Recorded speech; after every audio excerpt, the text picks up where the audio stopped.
Good evening and welcome to the July Volunteer Forum, coming to you from, I'd love to say downtown, sunny, warm and bright, but we are in the high country, so it is a little bit chilly tonight and snow is all around us. It's fantastic to be coming to you for what is likely to be, and what I know to be, a fantastic forum this evening. But first and foremostly, I want to acknowledge the Aboriginal lands to which we come, meet and share stories tonight, pay my respect to Elders past and present, and recognise the strength and resilience of First Nations people in Australia. And I say welcome to any persons of other Aboriginal communities, Aboriginal Elders that may be joining us this evening. As always, the chat is open. If you've got questions to be asked throughout the forum, please feel free to put them in the chat. But also let us know where you're tuning in from. We've got people all the way from Frankston to Sunbury, Milawa to Echuca. So members logging in from right across the state to listen to what's going on this evening, and that's absolutely fantastic. As I said, don't feel free to put them into the chats. On the panel tonight, we've got a panel of distinguished guests. We've got Brad Drennan, the captain of Bright. I see your brother's watching tonight, my friend. He's already put in messages of love to you. That's fantastic. Nice tight family there. Great to see. We'll be talking later on to our Alpine commander, Mark Owens. He's got some really great stuff to tell us about some of the unique nature of firefighting in the Alpine regions. Brett Myers, our ACFO at District 24. Welcome, Brett. Thank you. Thanks for having us in District 24. I know Adrian Gooch is online and he'd be sitting there saying the jewel of the North East region. Although now he's the deputy for South West, I'm pretty sure his opinion has probably changed. I reckon I'll hear about that tomorrow. We've also got Ange Melaney, Secretary of the Hotham Dinner Plains Brigade. Welcome. Thank you for coming on this evening. Brett Michie, our Group Officer for Owens. Thanks, Chief. Welcome to the North East and Bright Fire Station. Thank you very much. Ladies and gentlemen, we are obviously coming from an operational fire station this evening, and this region is pretty busy given what's going on in and around the ski season. So it's not beyond the realms of possibility that we may see an activation this evening if that is the case.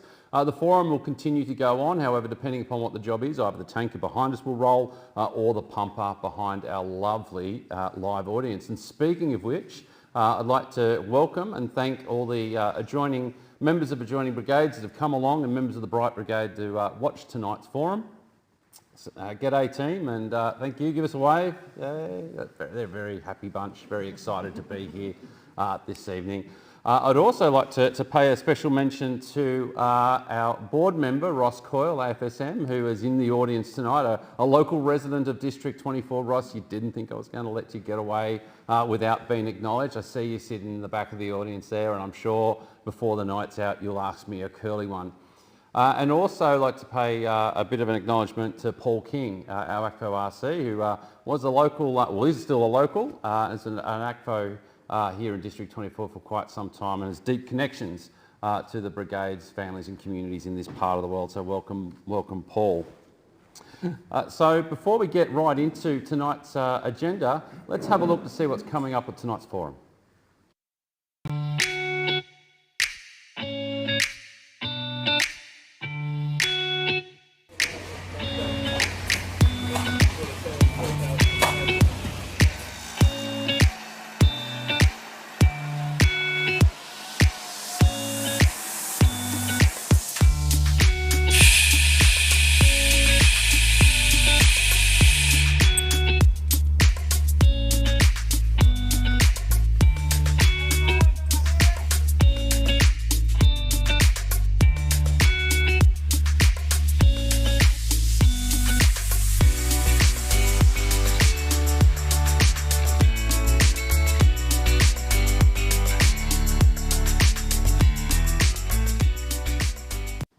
What a jam-packed agenda, and I'm looking forward to having many conversations with our guests tonight about some of the special features that we see here in District 24.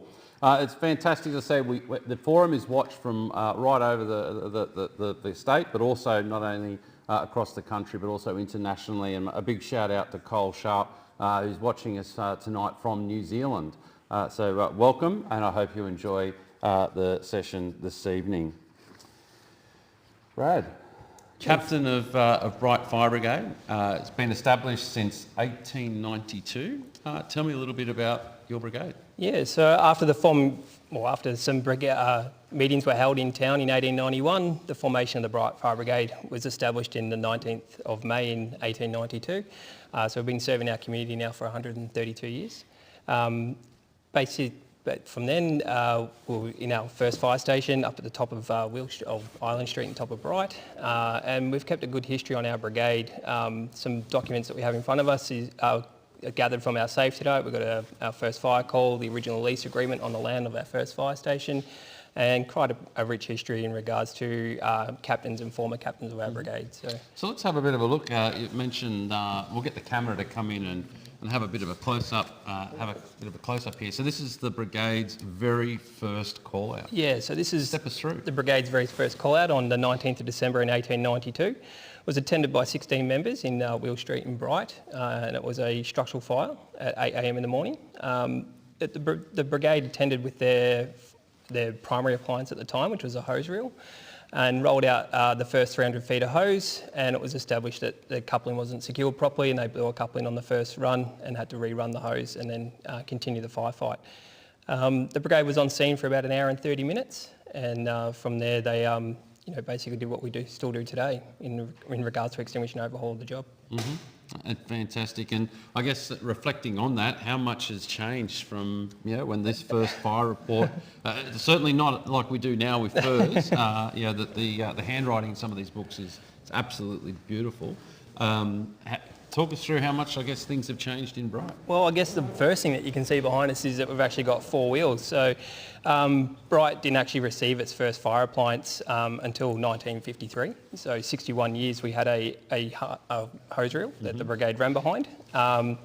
So yeah, I guess things have changed a lot in regards to that, and also operational capability of the brigade and our training and whatnot now that what we do now, things have now changed, and PPE and requirements around formal training to get staff into the door or volunteers into the door. But yeah, it's definitely a long run than just running down the road behind a cart for Certainly 2-3 kilometres. Although I'd imagine, this time of year, getting a structure fire and a call, pulling out the cart, and probably having to run a bit of distance might warm you up in some freezing temperatures. I dare say you'd want to probably be about the 5th or 6th person to the brigade, sent the one doing all the running straight away. But yeah, look, things have definitely changed, as you can tell, in the Alpine area, so it's quite cold. So you can only imagine what they would have gone through, sort of 130 years ago. So. Now, the second book you've got here is also something very special, and you've managed to find the brigade's very first lease. Yeah, so this was the very first lease that the Bright Fire Brigade had with the Victorian Railway Commissions, which actually allowed us the use of the property where our first fire station was built up in the top of Island Street. And yeah, look, it's quite an interesting document to have, and the brigade have taken really good care of its history, and something you probably don't see in other fire stations around the state, of how well we sort of restore and be proud of our history of our brigade. So fast forward, what are some of the jobs that the brigade does today? Yeah, so we're a different mix now. We're a Class 4 urban brigade, so that brings challenges with it itself. We've got a mix from low residential to high industrial and agriculture. Mainly the road that our station's on now is our industry part of town, but we do have some large farming and agricultural based industries outside of town. We've got a couple of gin distilleries and a few breweries as well on the road, so that brings with it its complexes. We've got a commercial laundry in town that services the northeast, so that also brings complexes around chemicals and all that sort of stuff. But yeah, we average around about 60 to 65 calls a year. And then, on the wall that you can see in front of us, that's our original certificate of registration. The one above, so the top certificate there, is our very first registration as a Bright Urban Fire Brigade in 1892. The one below it is the certificate for the Bright Urban Fire Brigade, which was established in 1972 and ran till 1996. And then some really beautiful memorabilia that I love to see on the fire station walls. What are we looking at now? Yeah, so on the wall at the moment we've got our first honour board, I guess you could call it, with our founding members in the top panel there. And that board ran until about 1916, where every firefighter that came through to Bright was put up onto the board. And on that honour board there, we do have some long-serving captains and lieutenants of the brigade as well that hang around for quite some time. So, And I think there's a lot of family history in that too, in terms of local people that have been in this community for a very long time. Yeah, there's a deep connection with community, and it's something that even today, I've only been in this community myself for the last 3 years, and a part of this brigade for the last 3 years, and it's something that I've adapted to quite well, is how community entrenched we are. And you've sort of got to be up in this area. We're very bushfire prone, so that community resilience and partnership plays a big key part to what we do. And we've also got some imagery of some of the first equipment that this brigade was allocated. So is that the? So that's the trusty steed that we had first. So that's our hose reel that we had up until 1953. And that serves quite well. You had your hose reel on the back there, and the crews ran behind that, or in front and behind that. The one that you see below now is it's the Dodge Gardenia rear-mounted pump. We received that in 1953, and then below was our Austin tanker, which we received after that. Certainly the irony of this, obviously, we're looking at the photos, talking about the history, and we can see the reflection of the pumper, the new pumper, or the newer type pumper in the door there. But and underneath that, what are we seeing? There we've seen the old Austin. So most significant around the state. Most fire brigades had an Austin as their primary appliance, and Bright was no different. So. Front-mounted pump. Front-mounted pump, yeah. Also, so what about? Obviously, we're not too far from the ski fields, so I'm assuming seasonal population. Yeah, look, quite throughout the year, probably since COVID, really, it hasn't really changed much. But Bright is a tourist town. We do see a large fluctuation in our community, so we can swell from we've got a normal population of about 3,000 and that can swell from anywhere from 3 to 40,000 over a school holiday weekend. So, just not directly in Bright itself, but around our locality, so the Alpine Shire. So, but Bright's heavily a populated town, can swell to 10,000 on a weekend. Yeah, so. Right. And obviously we're sitting in a newer type fire station now, but talk us through your very first fire station. Yeah, so that's the original fire station. And the original station was a 24 by 12 timber building and was built in 1893 on railway land. And the road there is the corner of Island and Cobden Streets and Bakers Gully Road, and today it's just a car park, so you wouldn't even recognise that the station was there. It was replaced with another station on Will Street. That too has now become a car park, and we're in our current location since 1997, and hopefully this one stays as a building and not a car park. So.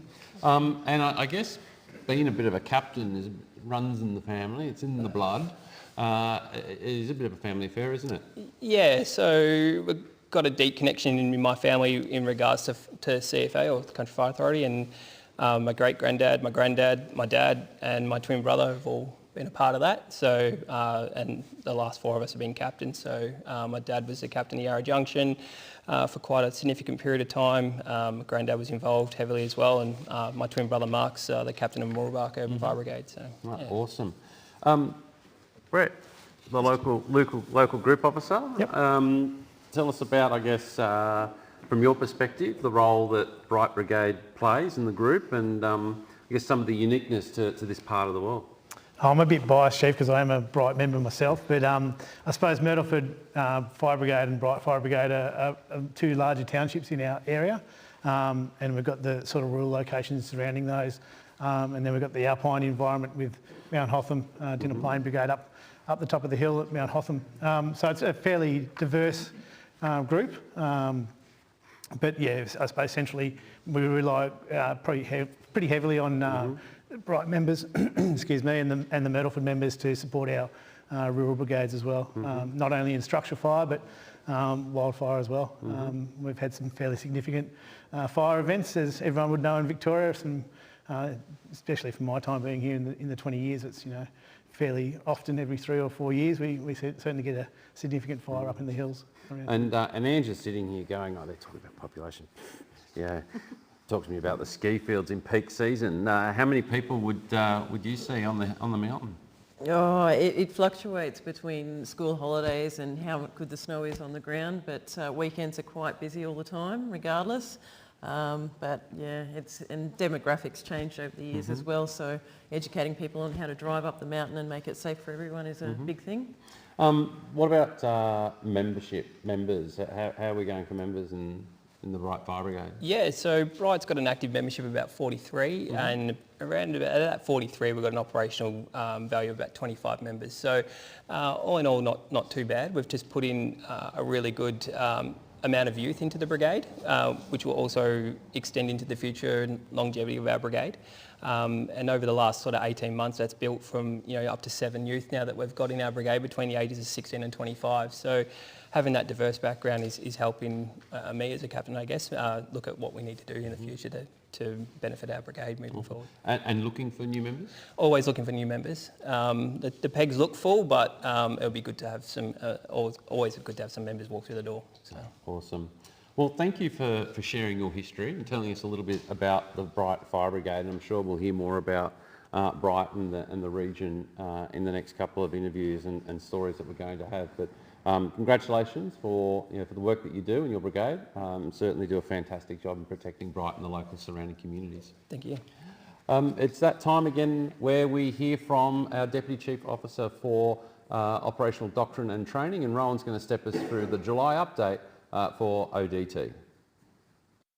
So thanks, Chief, for the welcome, and welcome everyone tonight to the July training update. So GFF version 2, as we know it, is about to roll out. We're packaging up a whole series of class sets of digital tablets that'll help with the rollout of the GFF, in particular the digital assessments that are online. So on average, 2 per district across the regions. The regions will manage the distribution of those, and we look forward to them being a really key part of the rollout of GFF. We're also finalising the satchel, so all of our instructors for GFF will get an updated satchel with the latest package, and we're finalising the rollout of the satchels for our students, our members who are completing GFF. So once they start to roll into GFF version 2, the new satchels will roll with those and they'll be distributed. And that'll occur from September onwards as regions start to move into the new version of GFF. So just as a bit of a reminder, the old GFF version 1 is still able to be completed, and we've got a teach out date of that of the end of this year, and we'll reassess how that's going. So we'll be able to run the 2 GFF programs in parallel. We've also got some really exciting things happening in the driver training space, and I know driver training, particularly off-road, is a contentious issue within CFA at the moment as we continue to start to roll out the off-road program. But the broader licensing and driver components of our driver training and licensing package is moving really well. In the last 12 months, we've been able to roll out 180 heavy rigid licenses to our members and 460 medium rigid licenses to our members as well. So that's through the districts, and those members have been reimbursed for their licenses. We're now moving to a process where we will fund the licenses when approved by the brigade and the district. We will fund them in advance directly through to a provider and hopefully take away some of that burden for our members to have to pay up front and then seek reimbursement. We're also in the throes with Fleet Services in completing 10 additional driver training trucks that will be distributed across the state. We can see one of them behind me here, which is a heavy tanker replica. They're not used for firefighting. The sole purpose is for driver training. So that'll certainly take some pressure off brigades, and they'll be available across the state to use for driver courses. Our focus moving forward in the short term, we're really trying to increase the numbers of people who complete the on-road courses. We're looking to increase our numbers of driver instructors or driver educators who can deliver training. And we're also working through with the districts to try and identify opportunities for driver training to be delivered into the programs. We know the challenges we're having with our driver training tracks, which are problematic to us, but I just want to remind people, as we're rolling out the drive off-road, one of the options is to do the driver training in an off-road course at our VEMTEX, or alternately, if we risk assess a public land site or a site at another venue, and it's safe to operate on those, we can still conduct the training and assessment off-site, so we're not solely reliant on our training campuses. The last thing I'll talk about tonight is the utilisation of our instructors, and we rely heavily on both our paid instructors and our volunteer instructors. And we know as we continue to roll out more courses, the demand for instructors and the workload will increase as we continue to put courses on the table, which is going to be a bit of a challenge in some areas. So we've had a series of instructor conferences. We've had good feedback from our instructors about their willingness to support other districts and to support other parts of the state. So we're in the process of developing an availability tool. This week we commenced discussions with a small cohort of both instructors, CLDs and MLDs to trial an instructor availability tool, and we hope that we're able to introduce that fairly quickly. That'll do a couple of things for us. It'll allow our CLDs to hopefully project into the future about what particularly our volunteer instructor availability looks like, but it will also hopefully allow us to fill vacancies at short notice when there are changes to instructor availability through absentees, as in sick, instructors unable to make a course, or we need to adopt a course on short notice. So that tool will hopefully be a real benefit for us into the future. The last thing I will talk about tonight is still that bugbear of the LMS update. And we're working through the challenges that update has given us. We're pretty close to being back on track. We're catching up on the resulting, so that was a challenge to us, applying all of your results from your courses onto the system. And we're pretty close to finalising that with the exception of a couple of areas. We've been able to get back on track with credit transfers, and we've got our instructors back with access to all of the programs. There's still some challenges that we're working through, and what it's really highlighted to us is the need to advance a couple of the fixes in the LMS that we need to do, and that's particularly around ensuring people have the right level of access for the role that they do. And so we'll continue to work through that pretty heavily in the next couple of months to get us back on track. I do again want to acknowledge and thank everyone involved for their patience and their understanding, but also their support to help us test some of the elements of the learning management system and the upgrade, and to get it back on track to a point where we're a lot more comfortable We're still working really hard, but we're a lot more comfortable than we were from the last update that we gave last month. We've got our team online tonight to answer any questions, and I know there'll be certainly some questions, particularly around our driver training, and we look forward to working with you on those to try and resolve them. That's it for me tonight. Thanks, Chief. I'll pass back to you. Welcome back. In the June volunteer forum during Q&A, Morwell Captain asked me a question about my knowledge of ember burning and charring of the next generation new Wildfire PPC. I gave him my commitment that I would go and find out and come back to this forum with the answers. This is not new, and over the years CFA has had several garments presented with this type of damage. Globally, firefighting PPC is never fireproof, rather it's flame resistant, which means there can be occasions where garments will suffer charring from ember burns when hot material becomes trapped on the surface of the garment for a period of time.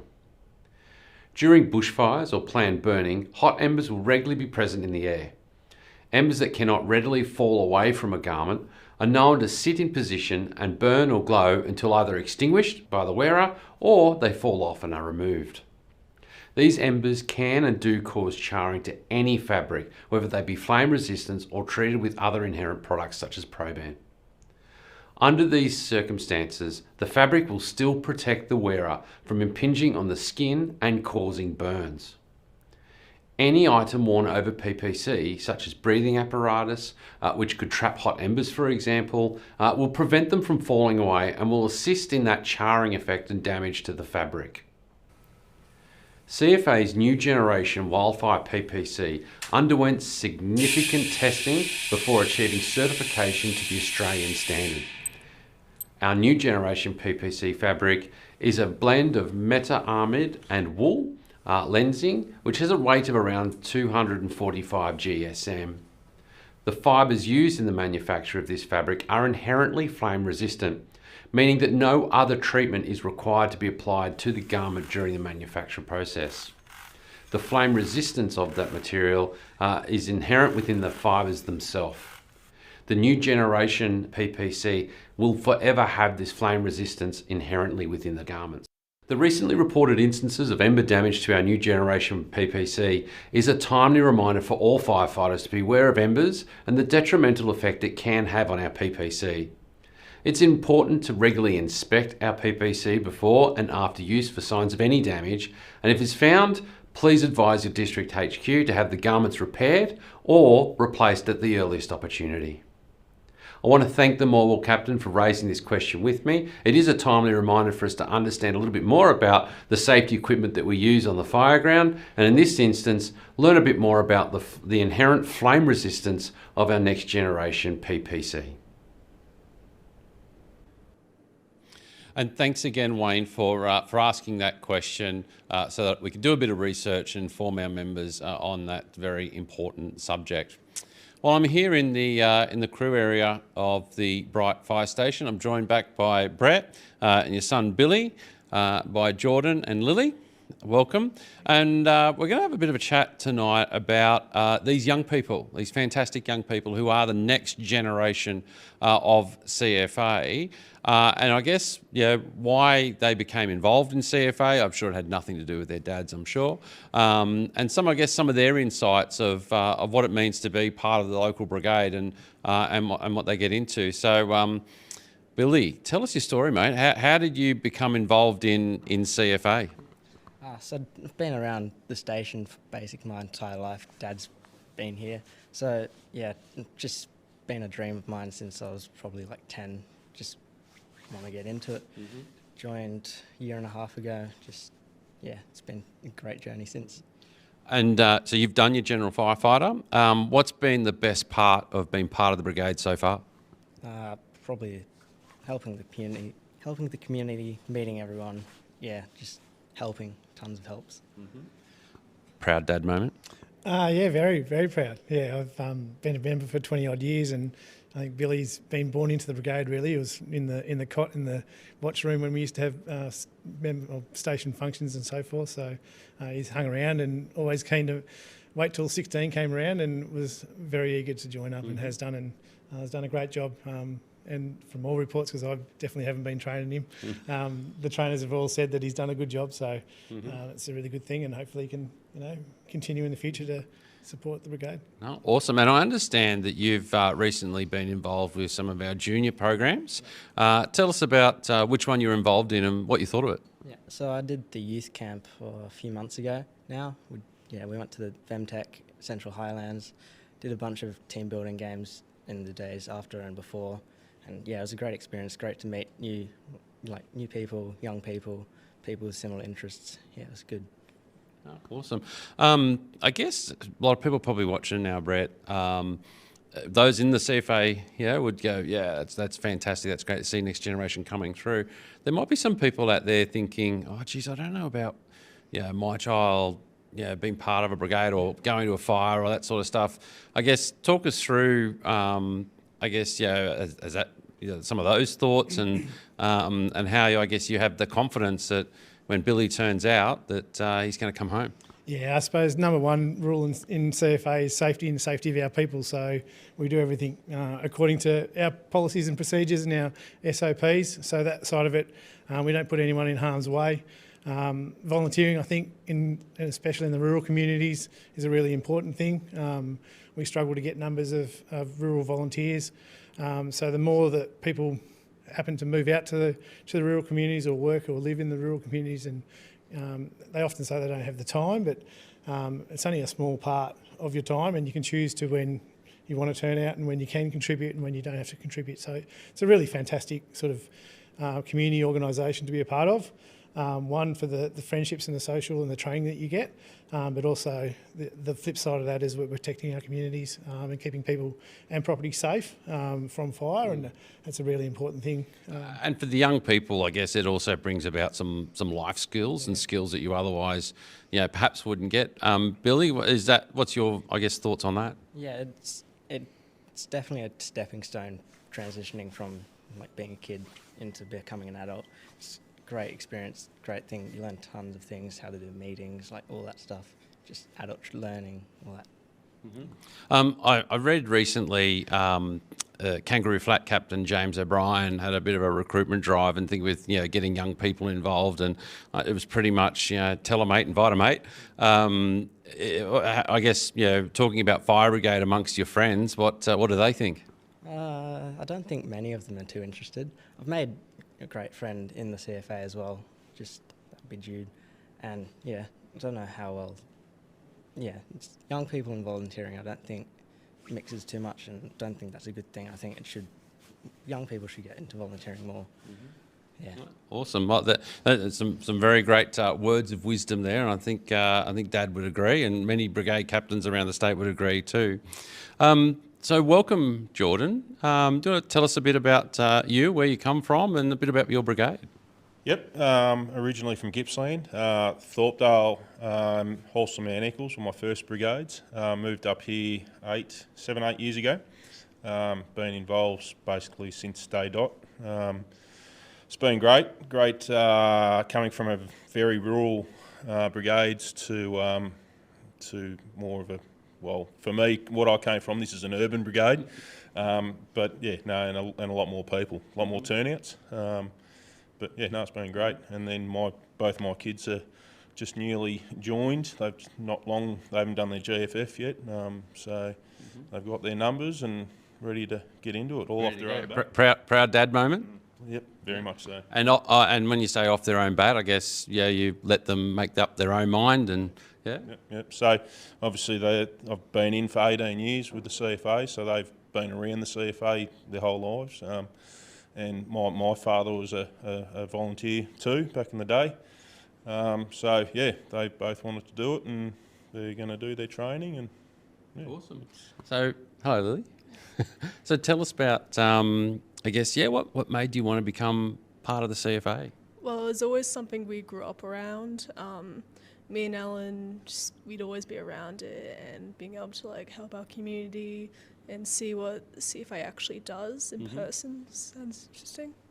Awesome. And so you've really sort of newly joined. You've got your member number now and off to go and do general firefighter. I guess what are you haven't done it yet, but I guess what are your expectations and anticipation to some of the training? Not really too sure. Guess hopefully it won't be too difficult, but I'd be able to learn something new along the way. No, that I am sure of, and I know many people and young people in particular have been doing the General Firefighter program, and so I sincerely hope you enjoy it. Volunteering amongst young people generally, like I guess as I asked Billy there before, talking to your friends and that sort of stuff, what do they think about it? Firefighting, like volunteering, it's not really the first thing that comes to mind when they think of volunteering. Lots of people in this town, especially younger people, do volunteer for lots of things in the community, but I'm not sure the first thing that would come to mind is CFA. But when I mentioned to them, I might be doing CFA volunteering, they just think, oh, really? They actually haven't really heard much about it. Mm-hmm. So so what can we do to get more young people like yourself and Billy involved in the CFA movement?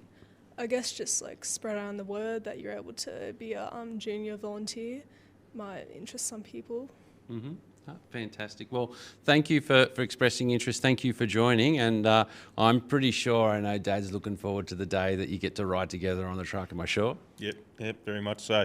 And with the Bright P12 school, I mean, I think there's 5 or 6 students at the school now, which when my kids are done the GFF, that'll be volunteers. So awesome. Hopefully that's a thing that starts attracting more youth into the CFA and fire brigades.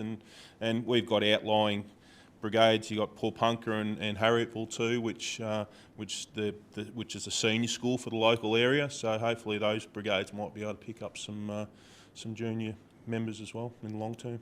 Mm-hmm.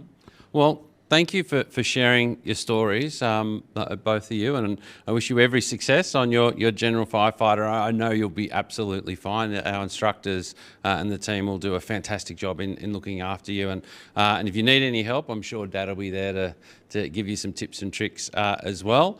And I'm sure Billy would reach out and give you a hand as well. I have no doubt. So Brett, speaking about young recruits joining, getting on the truck, doing big things.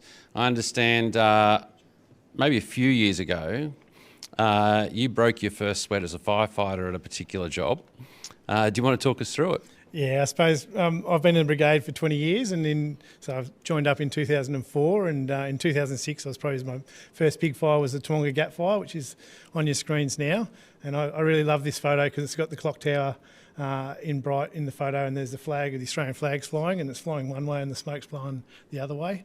When we got to that fire, it was reported to be suspicious, but at the size of a car, went halfway up Toowoomba Gap Road, which is between Bright and Mount Beauty.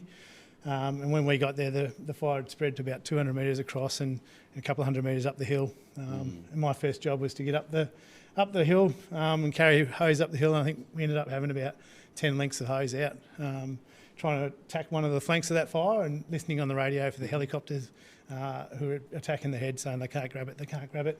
And unfortunately, it burned all the way to Mount Beauty and Freeburg and surrounds, and we were attacking it for a number of weeks. So, yeah. Fantastic. And I guess here's what I do know now, considering you are the group officer for Owens here. I reckon there's a fair chance that your hose pulling of 10 lengths up hills are probably done. Yeah, I can still do it to a degree, but that's why we've got the younger members in the brigade, and the whippersnappers can run up the hill faster than we can. We try and incorporate and help out our partners in the fire industry here with the DCO and the Forest Fire Management and Hancock's as well, and Parks back in the day. We certainly work hand in hand with those crews and try and put the fires out early and when they're small is our aim. Otherwise, our history says that they blow up and we're going around for months and weeks of campaign fires. So. No, well done. As usual, as I said, the chat's open. Please feel free to ask your question. Many of the senior managers from CFA, including our executive, are online now, ready to answer your questions. We're joined tonight also by our board chair, Joe Plummer, who is also online as well. So reach out, say g'day. The team are more than happy to help you with the questions online if we don't get to them later on this evening. Well, there's something else very special going on, and that's the Emergency Services Blood Drive. And just recently, I went to the Mount Waverley Blood Centre to donate a sample. I shouldn't say a sample, it was more than a sample. It was half a pint or a pretty big bag of my blood to register for the Emergency Services Blood Drive. I took opportunity to speak to Sarah from the Blood Centre to understand a little bit more about blood donation, how they do it, and why it is so important.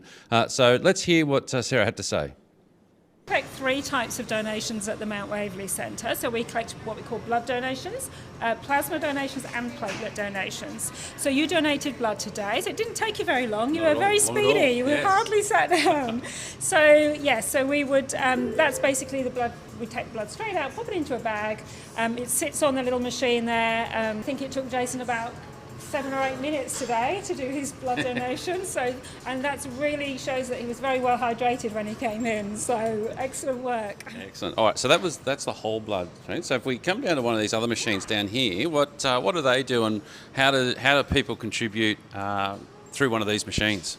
Okay, so this is a plasma machine. So basically, the people who are donating just the plasma portion of their blood we would take that through one of these. And what it does is it takes the blood out and it filters off the plasma and it returns the red cells back to the donor. So that's because of their blood type, and the plasma is the most important part of their blood.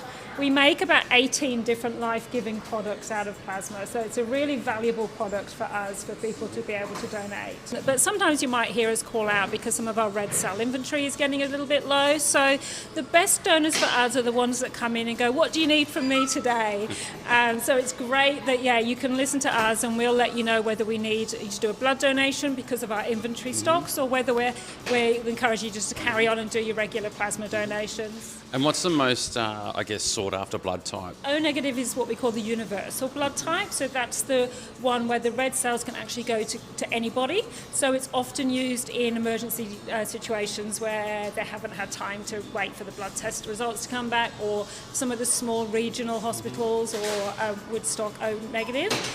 But with only 7% of the population being O neg, sometimes demand can often outweigh what we are able to supply. So we do encourage anyone that is an O neg to keep up with their blood donations, so that we can make sure that our inventory is always there for people. And if someone's wanting to know more information or book an appointment, where can they go? Head straight to our website. It's the first place to go, so at lifeblood.com.au. Everything you need to know is on there. It's all about what to expect, and you can also register and hop on and make an appointment. Well, that's awesome news to hear about how important blood donation is and the lives that you can save, whether it be whole blood donation or plasma. Now, at this point, I've got a bit of a shout out to the broader community and to every CFA member, because there's something as Chief I want to achieve before I pass on to the next individual one day. And that is, I want to beat VicPol in the Emergency Services Blood Drive. We're coming in third nationally and we're second in the state of Victoria, and I reckon CFA can come out number 1. So the Olympics are on in Paris at the moment, so I offer the challenge out there: roll up the sleeves, bleed for humanity, and let's go for gold and make CFA number 1, not only in Victoria but also across the country.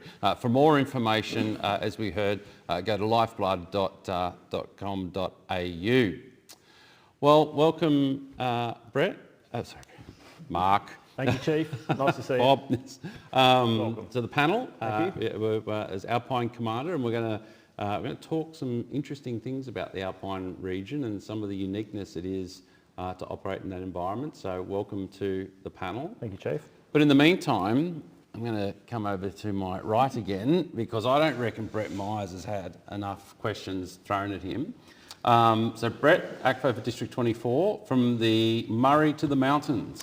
It really is the Murray to the mountains. I know it's not a competition, and I'm sure every other district across CFA think that they've got a lot to offer, but we've certainly got a lot of diversity going on up here. As you said, we're going to be talking in a little bit more detail about the Alpine environments. We've got the Falls Creek and Mt Hotham locations in the district. We've got a lot of interaction with Forest Fire Management Victoria, so huge amount of public land and national parks in our patch. We've also got a fair area of cross-border, so Rural Fire Service, New South Wales, Fire Rescue Victoria with the a big regional centre of Wodonga, Hancock's plantations because of the pine plantation, huge tourism. Brad already mentioned that before. So Bright, we've got Lake Hume for water skiing, we've got Rutherglen for wine, we've got cropping, we've got dairy, we've got beef. So huge diversity of industry, which is really important, but also some significant risk with power production, snowy hydro, hops plantations. So District 24 certainly has a lot to offer, a lot of risk and a lot going on. So I reckon there's a lot of people around the country right now thinking, well, geez, I hope the CFA is doing a good job, because if we have issue with our wine and we burn the hops, then there won't be much celebrating, will there? No, there won't be. And we've had our fair share of problems in that regard, especially when it comes to smoke taint as a result of bushfires and burning off. So a couple of years ago, we actually established a working group between CFA, local government, the industry, to make sure we can better manage that issue, to make sure that wine makers are getting the best value grade for production. And a unique situation in terms of, I guess, that smoke taint occurring, but not something that's unique to this part. Obviously, you know, the Hunter Valley in New South Wales, the Barossa in South Australia. I'm sure right now the people of the Grampians and Macedon Ranges are also saying, you know, anywhere where there's wine, yeah, we have those issues. Talk us through, I guess, some of the history, because I remember coming down to this part of the world when I was a youngster on a school trip back when, if my memory serves me correct, and it might not, when tobacco was a big industry in this part of the world. It really was. Brad, I don't know if you've got any more of an understanding about that? No, the tobacco industry stopped in the, I believe it was the late 90s, early 2000s in the area. So yeah, was a big part of the whole area of the Alpine Shire and the northeast. So not just local to the communities here, but also down from, you know, the likes of Glenrowan up through to Smoko itself, so which is a town just, you know, the next bordering town from here, so between Bright and Harrietville. So yeah, very diverse tobacco field or growth area in that space. And I guess, you know, you guess to say obviously the health effects and that sort of thing, but then a diversification of that from tobacco now into hops. We've actually had fire brigades that have evolved out of the industry as well, so that's important too, that they identified a need for a fire brigade and brigades that are still sustainable and viable as a result of that initial industry. So let's talk cross-border coordination, Brett. The issues of cross-border featured heavily during the 1920s Natural Bushfire Hazards Royal Commission. Talk me through, I guess, how you deal with cross-border issues here in 24. It's a really good point, and for us it's all about relationships. So that Murray River really is not a blocker for us. I'm actually having a coffee catch up next week with my counterparts over in Rural Fire Service, and for me that's what it's all about. So we've got some really strong relationships. We do joint training exercises as recent as late last year with a fire scenario that actually started in Victoria and spread over into New South Wales. Pretty rare, but it's just a part of that Murray River where Victoria is actually higher than New South Wales, but relationships is critical. Communication, so there was the issues out of the 2019 20 fires with radio communications. We believe that we've overcome that, but yeah, certainly there's different organisations, different states, does have its challenges, but making sure we've got those communications lines open and the relationships is really important. And certainly that'll become a lot easier for CFA brigades very shortly with the radio replacement rollout, with the radios that we're installing in our vehicles. We'll be able to operate in other states and territories, in particular as dual band radios. So when you do cross the Murray, you can flick into the New South Wales channels, both Absolutely. Fire Rescue New South Wales and Rural Fire Service. It's a real significant enhancement. So all of for those districts that do have interaction with New South Wales, all of their frequencies are within the new radios. So significant enhancement, and certainly looking forward to its arrival in District 24. And likewise for those that are on the border to South Australia with the CFS, yeah, they'll have that interoperability as well. It's a real game changer for our brigades and the state of Victoria.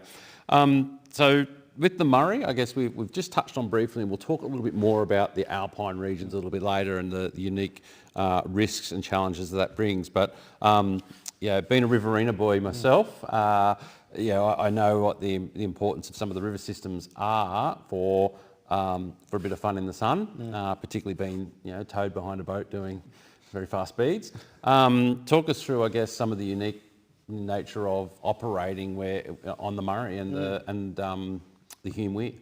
So we are, again, another diversity that District 24 has. We actually have a Coast Guard brigade located for Lake Hume. So a large body of water that I think from memory is 3 times the size of the Sydney Harbour. So very much an attractive location for water sports and fishing and the like. But the Murray River does start right up in the eastern end of our brigades, flows into Lake Hume, which is where it starts the Hume Weir, so the first section of the controlled element of the Murray River. But it's a big part of local attraction, and often we have volunteer members that jump in the river at Norriel Park in Albury and float along the river. So it's certainly a unique part of District 24 and a valuable water source for training and firefighting. We've got firefighting aircraft that utilise Lake Hume to be able to collect water off to be able to fight fires. So, And for all the fishers out there, where's a good spot? Not a fisher myself, but what I'm hearing, and I've actually seen some photos of some sizable fish that are coming out of Lake Hume at the moment. So there's certainly the go-to spots on the lake is certainly the way to go at the moment, from what I understand. Yeah, excellent. And one of the things I know you've been working very hard on with your DPC and brigade captains is the issue of burn-offs. Talk us through that. Yeah, so we had an interesting experience for the last fire season where we actually had more operational activity after the fire danger period ended. We felt that, as we normally do each year, we have an advisory group to make sure that we get that timing right to remove the fire danger period. And that decision was based on forecast rain and some significant rain, but unfortunately that rain never actually eventuated. And it resulted in, I think it was about 60 to 70 burn-off out of control pager messages that were received. But they were all on very benign days, and a lot of it came down to community complacency and not really having a good understanding of what burning off actually means. So thankfully, although a lot of the fires did spread, a lot of them did not leave the property that was lit on. But it was a bit of an eye-opener for us. There were 3 instances where Victoria Police actually laid charges for people that were failed to control a fire within the open air. But I think it highlights an opportunity for us for next year to perhaps engage with community better, to give them the education and the understanding about burning off. Where our message is always clean up your property before a fire does, but giving people that information as to how to do that effectively is something that we've learnt and something we'll do better at next year. Is that an issue here in Bright?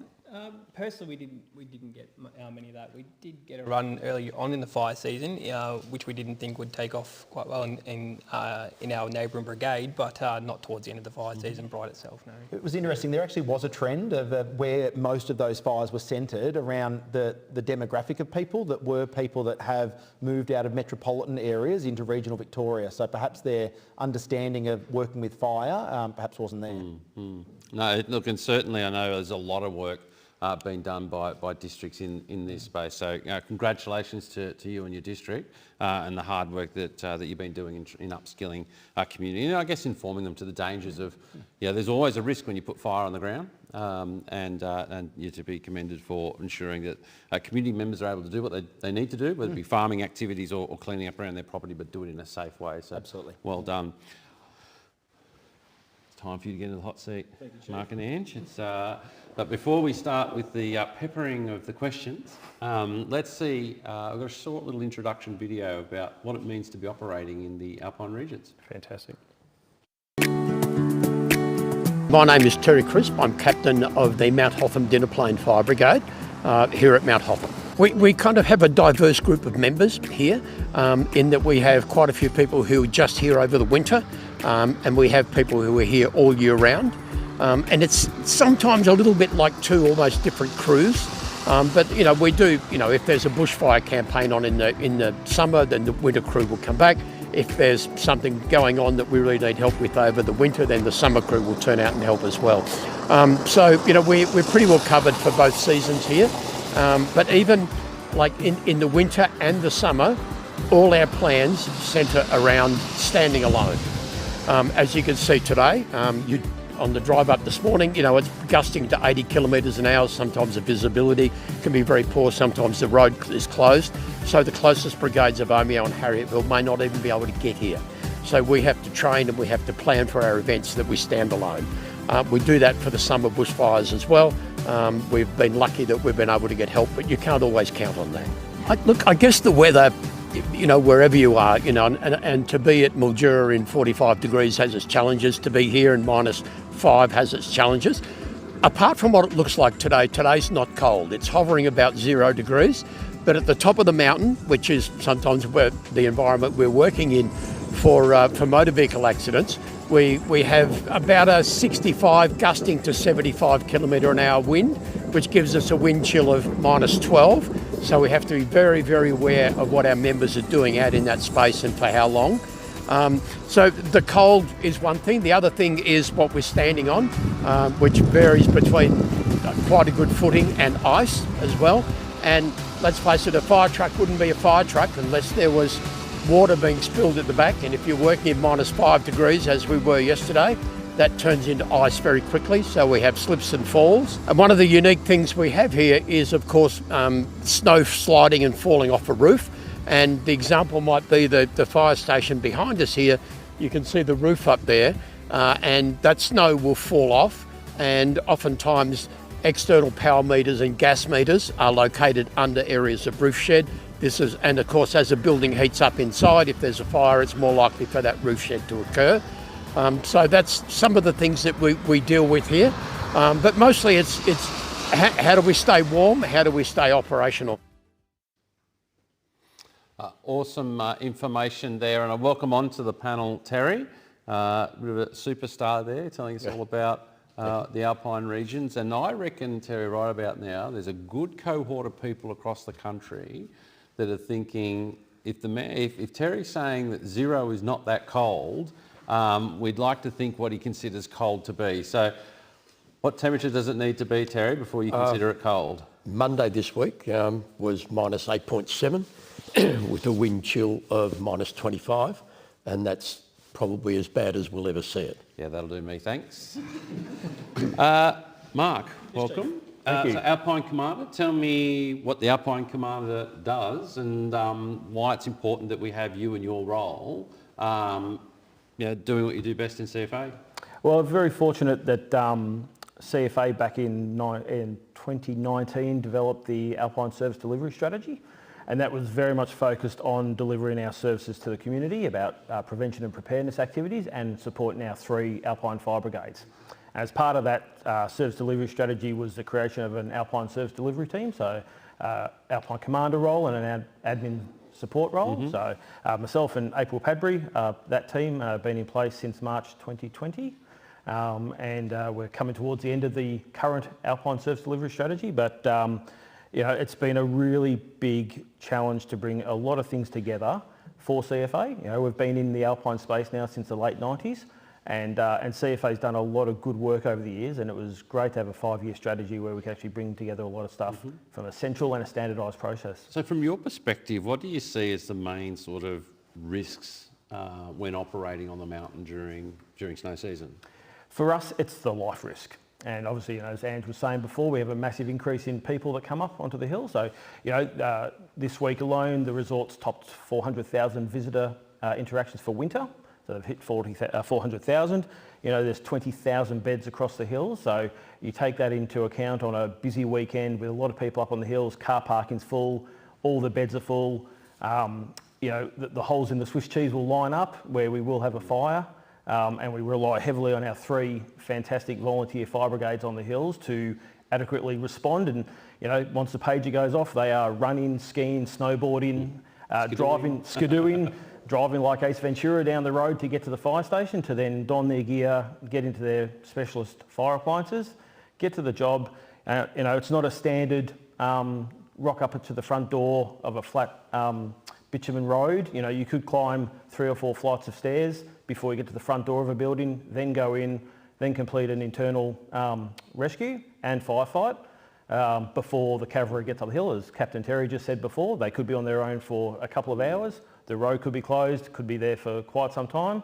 multiple cylinders being used. You know, it can be a very dynamic, challenging environment for those members at interesting space. And I guess,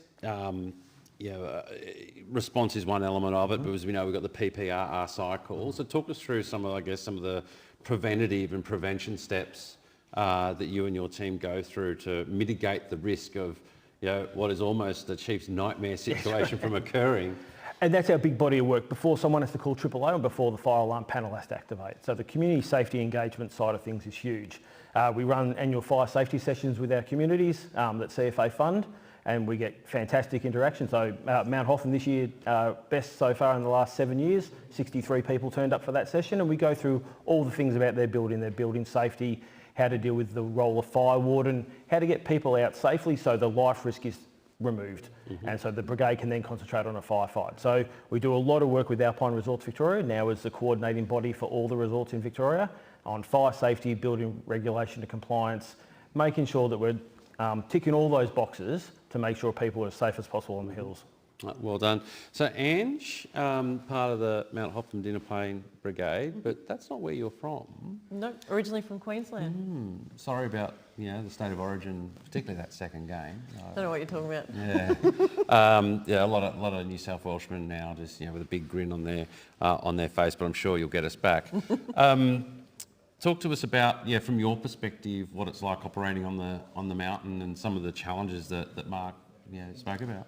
It's just such an interesting environment. Like you've got summer and you've got winter, and in winter there's just so many different challenges. Like even getting to the station, your car's not out the front. You've got to use the support vehicles or catch a bus down there, so there's that delay. It's really challenging, but we do get to play with lots of heaps cool appliances like snowmobiles, support vehicles, the Alpine track pumper and stuff. So you've got a really diverse learning capability that you can just grab onto, which is great. And I think we had some image overlay as we were talking there about some of the activities on the mountains. Like obviously, who would have thought we need to regularly get snow off our vehicles before we use them. That's obviously your station there, Mt Hotham. I've been up there myself and had a look around. It is a unique environment because you are operating, as Terry said, when it's minus, it's double digits, I guess sometimes. That brings about, I guess, not really thinking about our dynamic risk assessment, thinking about how we're operating, because it's not only about putting the fire out, but it's also about making sure you stay safe, protecting yourself from hypothermia and all those other things as well, isn't it? Yeah, definitely. And it's small things like with motor vehicle accidents, it can be quite icy on the road. So you've got to have boot chains. Like you've always got to keep thinking and adjusting and have backups of what you might need.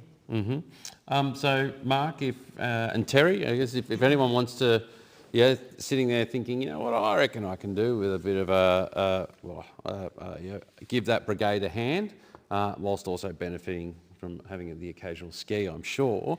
How might someone get involved with helping the brigade out? As far as new members goes, if I could, Chief, we haven't really had to go into sort of a public membership drive with that, in that usually it's by personal recommendation, and we need to be a bit careful with that. If somebody's only at Hotham for a couple of months, to go through the training in that time is quite challenging. But we will do that at times if the person is a resident of Victoria, because that training may eventually be lost to us, but not to CFA. And we seem quite privileged with the training opportunities that we're able to have. So it's usually a personal recommendation that we then have an interview just to see whether they're a good fit for the brigade, whether we're a good fit for them. And I think I'd probably speak for every captain, it's sometimes not about how many members you have, it's getting the required engagement from the members you have that can sometimes be a challenge. Getting out of bed at 1:30 in the morning. When it's minus 25 chill factor out, no one's idea of fun. I know where I'd like to be, particularly I guess if it's an AFA.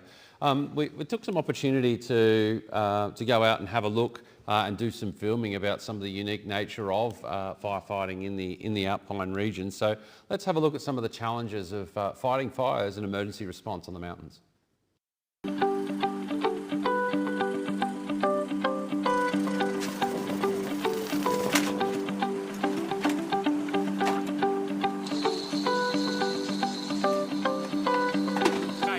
Okay, team one.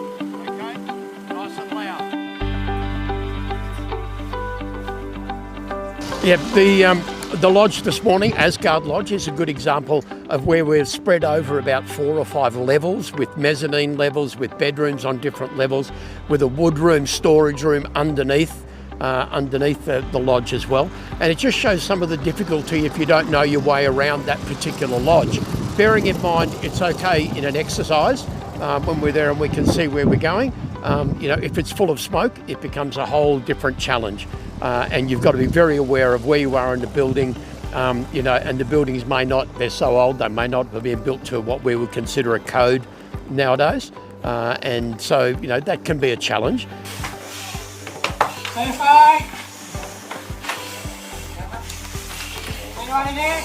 The buildings here are insane. They are trying to pack as many beds and as many spaces into a small lodge as they possibly can. I think the one we went into before had a dozen rooms and could probably sleep about 50 people if it was full, I reckon. And so if there was an incident, that's a pretty serious consideration. The second exercise that we did externally, just to demonstrate, the very snowy conditions that we need to work in sometimes. You put down a joiner in, or either a stores or adapter or whatever in the snow. You pick it up and you've then got to clear the snow out of it to even be able to use it again. And as you can see, perhaps in some of the videos today, when we're trying to work around hydrants, we're knee deep in snow, which introduces another fall hazard and another hazard for our members working in that sort of environment. So these are all just the unique challenges we work with, but also it was a good example with those 2 lodges today. And thank you to the people for allowing us to use their lodge to do that. Some really great information there, and yes, thank you to the owners and the communities on the mountain for allowing us to film that and give you a bit of an insight of what it means to operate in the Alpine environment. And here we saw the Mt Hotham Brigade. Terry, I'm sure there's some questions in the chat here. How many call-outs or how many jobs would you normally get in an average ski season? Average ski season, I'm going to say probably about 50 for this season. Yep. That depends a little bit on the systems that we have in place for our monitored alarms, as much as anything. But I think the overall trend for us has been to have less false alarms. I think largely due to the community awareness campaigns that is run by us and CFA at the beginning of every season. That's been terribly important. With the call-outs, just because we're a little bit different at Hotham to the other ski resorts, we have a highway running through all the way from Bensdale to Wangaratta. And so we have Hotham, about 11 kilometres down the road, we have the town of Dinnerplain, and then another 12 kilometres down the road, we have a commercial airport. So those are different factors that add a level of complexity to what we do. Yeah, absolutely, absolutely. So Ange, Terry touched on that community engagement aspect. Tell us why is that so important, and the role that you play in that? Well, it's a very transient area, Hotham. You have a lot of lodge managers that come and go, so it's important, and it's great that we've got the support on educating them on how to best look after their lodge and their guests, and as a matter of safety. But it's a great community, like any small community that I've come across in Victoria, like Bright and everything. Everyone's just so wonderful, and it's good to be a part of that community and look after each other. So what's, if I said to you now, what are the 3 top things that that someone should know about from a fire safety perspective if going up and staying on the mountains? What would you tell them? Wow. One thing would be if there is a fire in the middle of the night, you're usually in your pyjamas, so you've got to go outside and it's freezing. So, always have a pair of shoes and a jacket close to your bed so you can just grab that and run. That's probably the biggest one, for sure. And follow the direction of firefighters and stay warm where you can. What about yourself, Mark? Same question. Yeah, look, it's very much about actually understanding the building you're staying in, and we're doing a lot of that work now with our fire orders and evacuation plans in the buildings. We've actually just done a suite of new fire orders in 4 different languages for the visitors that come up to the hills. So it's just been some collaboration now with headquarters and some of the local community groups. And so they're going out there as QR codes as well as printed forms, so we can actually just try and engage more to get people to understand how to evacuate safely from those buildings they're staying in. And that's pretty smart, because yeah, it is a high tourist area, and yeah, the people are going up there that English is not their first language. Correct. So being able to put that information in their native tongue, certainly allows that better engagement and passing of that fire safety information. Because yeah, as we know, it's a very unique environment. You think about a snowstorm and a bit of a blizzard type thing. It's and during a fire alarm or an actual fire, it's uncomfortable for the people staying there. It's challenging for the firefighters, and the key is making sure people are prepared before that happens. And it's good to see that CFA is actually leading the way. No, I like that. It's good. Well done, Mark. And it probably, I've got to say, not in any small way, thanks to you and your team, and to the brigades in the mountain for doing that valuable work that we are so advanced in that space. Well, in June, our CEO, Natalie MacDonald, announced that she would be stepping down from the role and entering into retirement. I took opportunity to sit down with Natalie and have a chat to her about her time with CFA and getting some insights about some of her memories, some of the good times, and perhaps some of the challenging times that she's encountered whilst in the CEO role. So let's hear what Natalie had to say. An opportunity to sit down with Natalie MacDonald to have a quick chat to you about your time with CFA. Yep. As many would know, big announcement the other week about your retirement from CFA. Been CEO now for little while. 3.5 years. 3.5 years. Longer than, yep. Yes, absolutely. What have been some of your most greatest achievements? Oh, that's a hard one. I think there've been a lot of things that we've worked together on with the senior team and with our volunteer leaders, and I think really trying to settle the CFA down after fire services reform has been a big job. Obviously, it's still ongoing, but that is something that we've all put a lot of effort into to try and get the CFA operating in the new environment that we're required to operate in, and make sure that we're able to support our volunteers through that process. So that's been a big focus. Well, I remember when you first started, and I think you had one day in, and the next thing you know, boom, Herald Sun headline. Like it was front page for a week around some of the cultural issues that CFA was experiencing at the time, and something that's been experienced for a very long period of time. And then along came Helen's Oak. Give us an insight, I guess, of where you think CFA has gone and where we need to get to. Because remembering it's a journey, we haven't quite got there yet. So it's a long journey, but you're right. There was a run of 6 or 7 sort of weeks non-stop where a whole series of what I'd call legacy cultural issues were kind of being played out in the media, and some really uncomfortable experiences, I think, for everyone to recognise that the way some people had been treated in CFA, and that did trigger through discussions with our staff, with senior volunteers, with people around the organisation about whether we needed to do more work in our culture, and the resounding answer was yes. So we did then commission the Helen's Oak review, and that took a good 6 months at least to kind of work through. So our work on that is ongoing. It takes a long time to kind of deal with cultural issues, but the one thing I would say again, and you've heard me say it before, is culture change, and the culture is everyone's business. So every single person in the CFA plays a role in creating an environment and a culture where everyone feels welcome and is able to thrive, and that's what we need to do and keep doing, and I will keep doing it as a volunteer. Yes, well, and that's it. You've been very hands-on CEO when coming along, and you very quickly did your general firefighter as well, and got qualified, and I look forward to your letters as a volunteer coming through. Just wait for them, they're coming. I bet they are. From your perspective, I guess, there's just so many things. I think about the times that we've worked together. What are probably the top 3?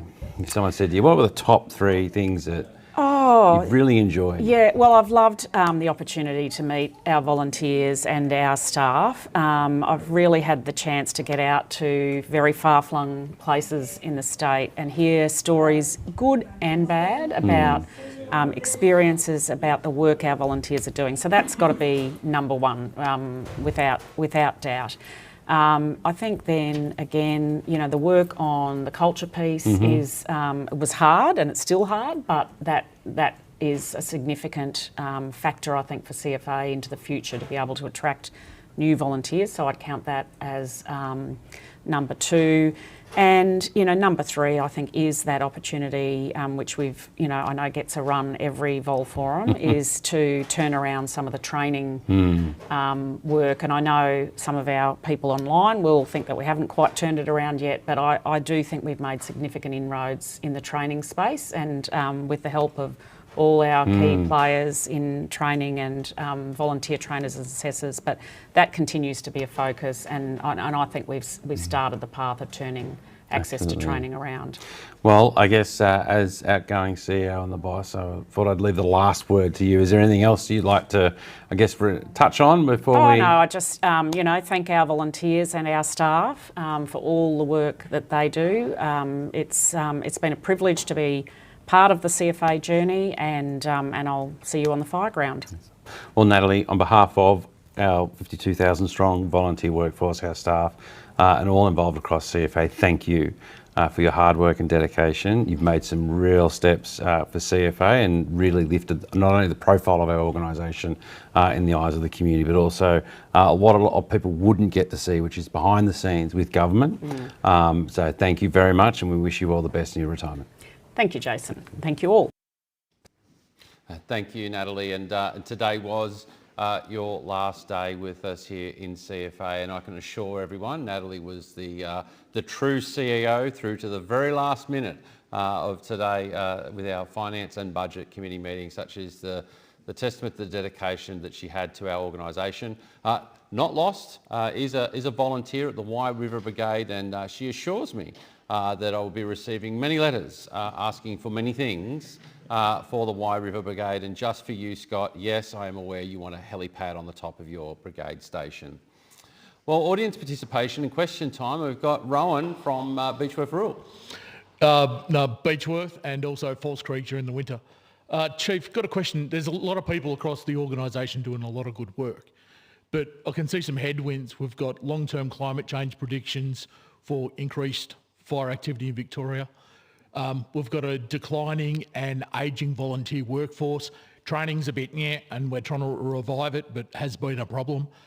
We've got a secondment model that's probably suboptimal, that recruits people to be firefighters, but we really want people with probably postgraduate skills in HR, business management, project management, adult training and assessment.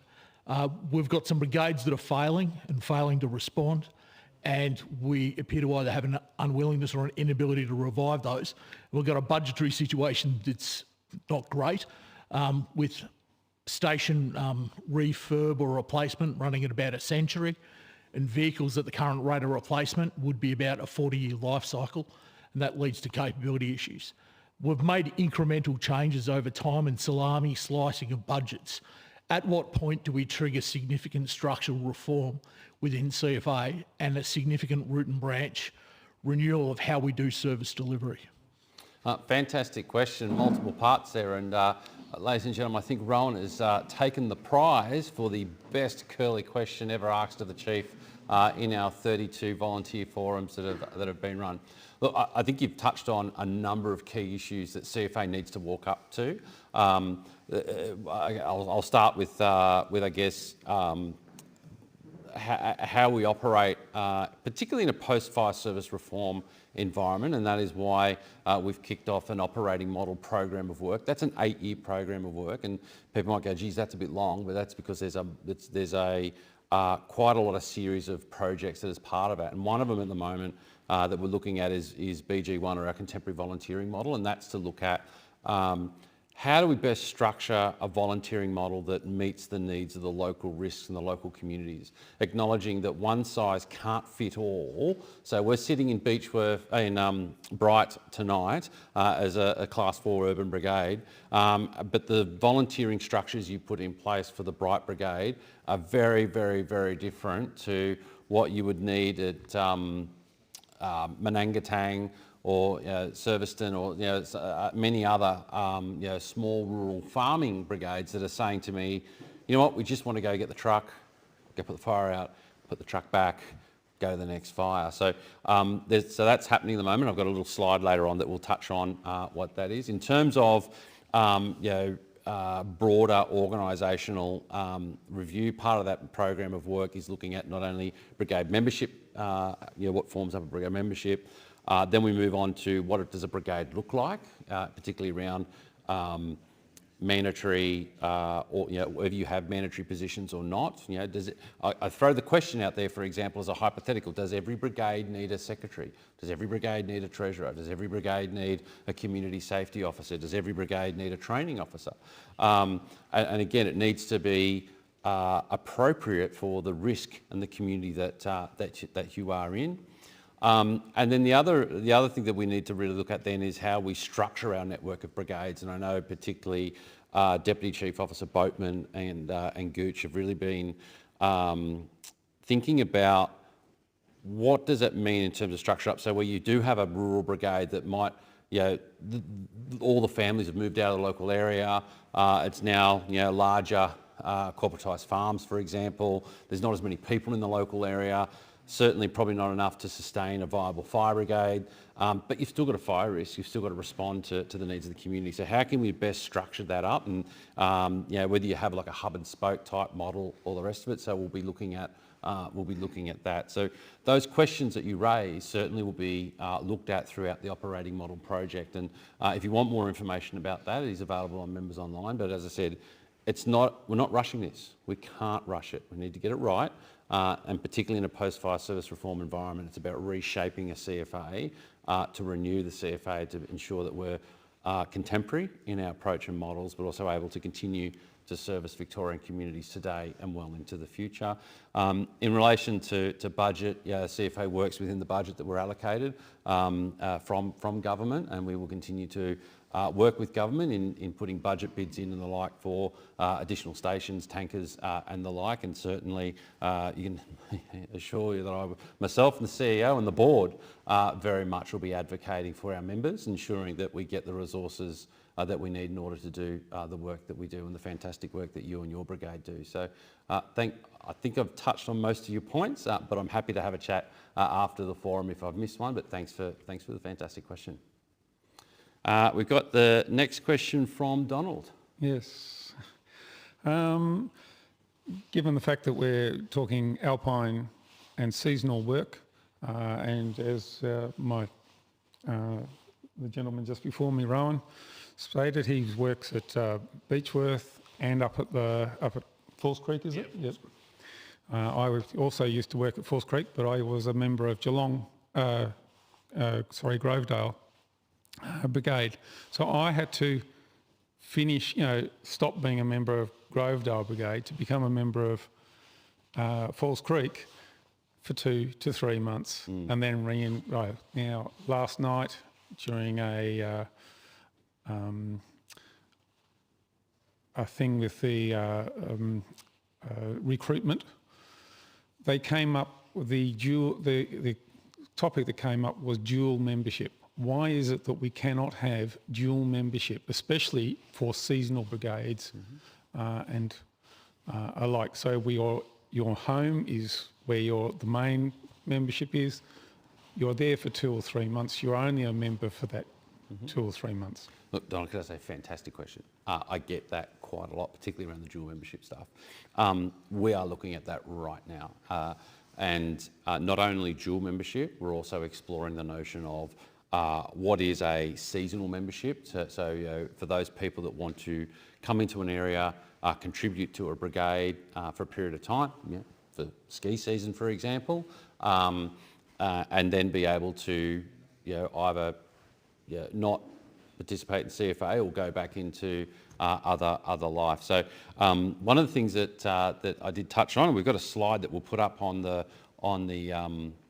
screen there. It's a project I touched on before about the operating model project, and one of the project works that going on at the moment is our contemporary volunteer membership model, and we are going around and asking members about your opinions and thoughts on how can we improve the model. And that's not to say the current model is broken, but it's about can we contemporise the model. It's asking the question, do we need dual membership? It's asking the question, do we need some form of seasonal membership? It's asking the question, are there other forms of membership that our brigades might need? Remembering again, it's not about trying to find a one-size-fits-all approach, but how we can offer the maximum flexibility of brigades to allow them to do what they need to do to address the risks. So on the screen there for everyone, you see the QR code. You can scan that, get information via members online. I know Nikki Habibis and the team from OPC are doing consultations at the moment with DPCs, with RLTs and the like. So I'll make sure that I feed back to them that District 24 would like to have a chat, Brett. And I think that what you raised today, tonight, is absolutely important and an issue that we need to walk up to, and we will be getting that feedback together and ultimately presenting that to the board as an option that they can think about and enshrining in our membership model. So thanks, Donald, for your question. Thank you. Well, speaking of fires and all things happening at the moment, the Northern Hemisphere is experiencing one of the worst fire seasons they've had in quite some time, particularly across Canada and now the United States. Some of you may have seen in the last couple of days that the historical town of Jasper has been razed by fire, with some 500 structures lost as a result of that fire, and as authorities continue to count the damage. CFA, along with other fire authorities and services and members across the country and New Zealand, are joining forces to deploy internationally. And one of our very own Deputy Chief Officers, Alen Slijepcevic, has been selected as the Australian leader, or the International Liaison Officer, to be positioned in Boise, Idaho, at the National NIFC, which is the National Interagency Fire Centre, to lead the Australian delegation to fight the fires in that part of the world. We took a short moment to have a chat to Alen about what's happening and his role in the States. Our colleagues in America starting to deal with many fires across multiple states, and it's causing them a lot of issues, and they would like some support from Australia and New Zealand agencies. We have done this in the past. This will be our 8th deployment to United States. Same number of deployments we have done with Canada as well. So this year is our 8th deployment to Canada and our 8th deployment to States. I will be undertaking the role of the International Liaison Officer, so looking after the arrangements for our people that will be deployed there across Australia and New Zealand, making sure that they are appropriately tasked, that they are safe, and that they have point of contact to be there to support them. Thank you, Alen, and we wish you all the best, and all the best to our members who are deploying internationally, and we hope that you stay safe and return to us in good stead. And before I get asked a question, in particular to my good friend Eric Collier in District 8, I am still working through and having direct dialogue with Canada around the ability to deploy our volunteers into that country. Dialogue is open, should I say, and we're having a fruitful conversation, and I hope to be able to come back to our volunteer cohorts one way or the other to provide you some more information about that in the very near future. So I'm trying to beat you to the punch there, Eric. Right, well, it's been a jam-packed night tonight. We've had some really great discussion about some of the unique issues here we see in District 24, whether it be on the Murray, Lake Hume Weir, or in the mountains, or on the plains with burn-offs and the like. It's been a fantastic conversation. We've said goodbye to a CEO, and with that I'll say welcome to our interim CEO, Robin Harris, who is online and has been busily answering questions, I see. So congratulations, Robin, and welcome to the top job. And again, I'd like to take this opportunity for us all to thank Natalie MacDonald for her service as CEO, and we look very forward to seeing you on the fireground in White River. If you have any feedback on the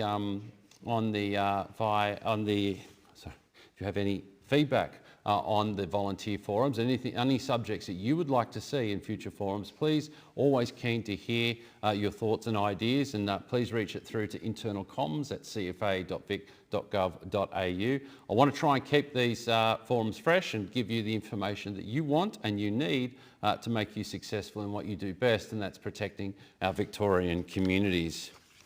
We've got next volunteer forum will be Thursday the 29th of August, and we'll be coming to you from Beaconsfield. So I look forward to joining the brigades in that area and talking about some of the local features there. As always, I'd like to thank everyone that's been on this evening, to Brad, to Mark, Brett, Terry, Ange, thank you for coming on this evening, and always to those behind the desk that makes the magic happen. To Martin, Beth, Brad and Alison, thank you very much for your hard work and dedication, because without you doing what you do, we wouldn't be able to put on the forum that we do. So thank you very much, everyone. To our live audience, thank you very much for coming along this evening. Stay warm and stay safe, and I look forward to coming to you next month from Beaconsfield.